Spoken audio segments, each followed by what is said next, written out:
Assalamualaikum warahmatullahi wabarakatuh. Saya Cinta Nabel Fareta. Saya Siti Asila. Kami dari 10.1 akan menjelaskan materi tentang dampak sosial informatika. Selamat menyaksikan. Sejarah perkembangan komputer.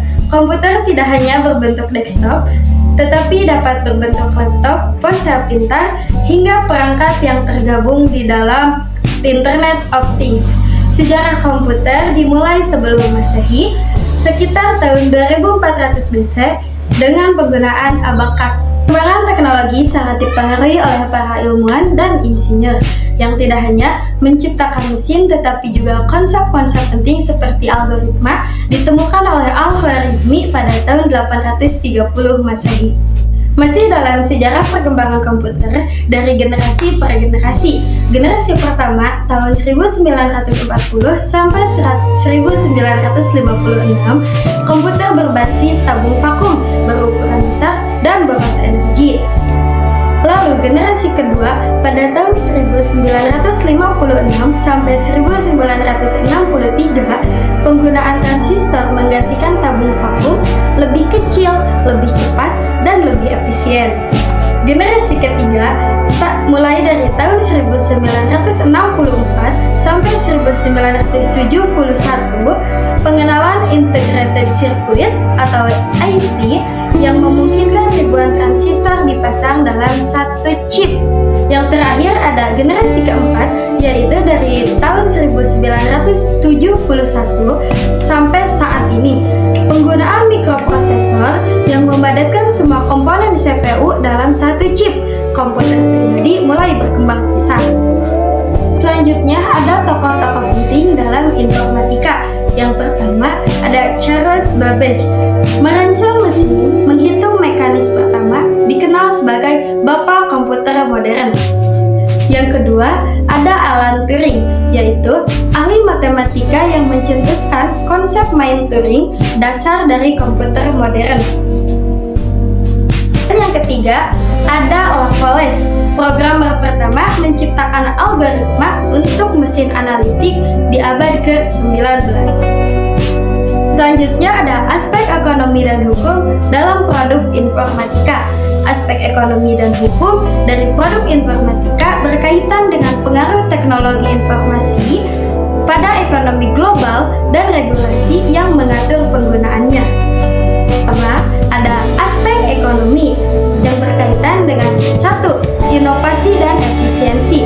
Produk informatika seperti software, aplikasi, dan perangkat keras meningkatkan efisiensi bisnis dengan otomatisasi proses dan pengelolaan data. Hal ini menurunkan biaya operasional dan meningkatkan produktivitas. 2. Ekosistem digital. Produk informatika menciptakan ekosistem baru seperti e-commerce, vintage, dan platform digital. Ekosistem ini membuka peluang ekonomi baru, menciptakan lapangan kerja, dan mendorong ekonomi digital. Ketiga, ada ekonomi berbasis data. Produk informatika memungkinkan pengumpulan dan analisis data secara masif yang menjadi aset berharga untuk pengembalian keputusan strategis. Hal ini mendukung bisnis berbasis data dan personalisasi pelayanan. Distribusi pendapatan. Keberadaan produk informatika memengaruhi distribusi pendapatan. Perusahaan besar yang menguasai pasar digital seringkali mendominasi ekonomi, sedangkan UMKM berusaha memanfaatkan teknologi untuk bersaing. B. Ada aspek hukum. Aspek hukum dalam informatika mencakup berbagai aturan dan prinsip hukum yang berkaitan dengan penggunaan, pengembangan, dan dampak teknologi informasi dan komputer. Ini termasuk hak kekayaan intelektual atas perangkat lunak, perlindungan data pribadi, kejahatan cyber, serta kewajiban hukum dalam transaksi elektronik.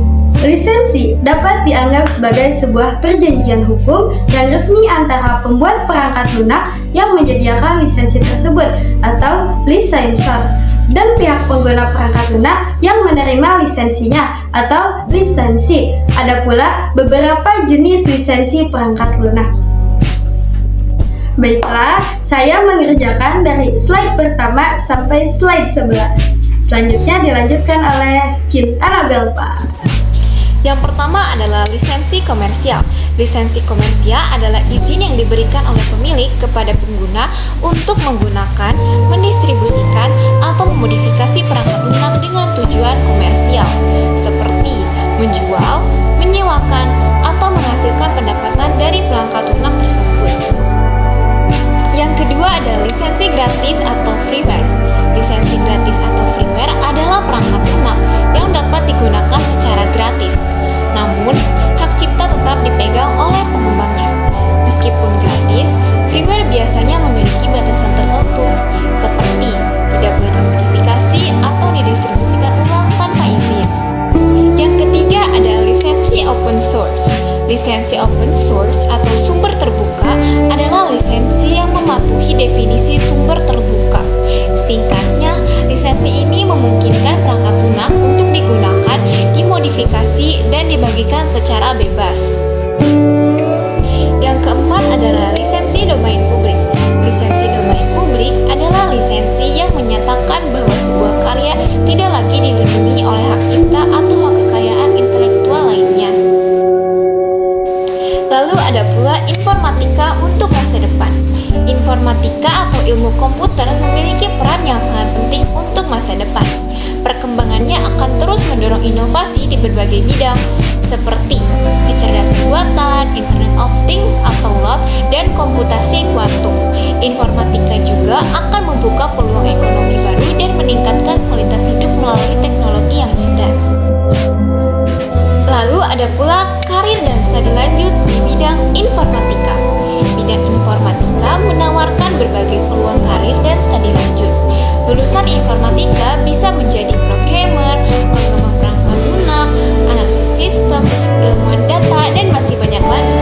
Selain itu, ada berbagai pilihan studi lanjut seperti S2 atau S3 di bidang informatika, atau mengambil sertifikasi untuk memperdalam keahlian.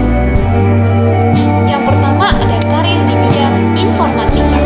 Karir di bidang informatika menawarkan beragam peluang, mulai dari pengembangan perangkat lunak, analisis sistem, spesialis keamanan cyber, hingga pengembangan game. Seiring dengan perkembangan teknologi, permintaan akan profesional di bidang ini terus meningkat. Lulusan informatika dapat bekerja di berbagai sektor, termasuk teknologi, perbankan, e-commerce, kesehatan, dan pemerintahan. Yang kedua ada studi lanjut di bidang informatika.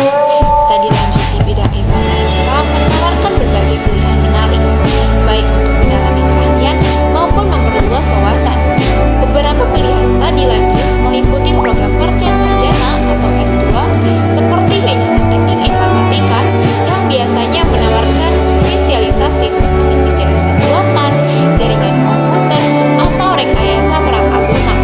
Selain itu, ada juga program dokter atau S3 bagi yang ingin melakukan penelitian mendalam. Pilihan lain adalah sertifikasi profesional di bidang-bidang tertentu, seperti keamanan cyber, analisis data, atau pengembangan perangkat lunak. Yang ketiga ada sertifikasi di bidang informatika. Sertifikasi di bidang informatika adalah proses mendapatkan pengakuan resmi atas kompetensi dan pengetahuan dalam di bidang teknologi informasi. Sertifikasi ini menunjukkan bahwa seseorang memiliki keterampilan dan pengetahuan yang diperlukan untuk melakukan tugas-tugas tertentu dalam dunia IT. Memiliki sertifikat juga dapat meningkatkan peluang kerja, mempercepat karir, dan memberikan pengakuan profesional di industri. Cukup sekian yang dapat kami sampaikan. Terima kasih sudah menonton video sampai akhir. Semoga materinya bermanfaat ya.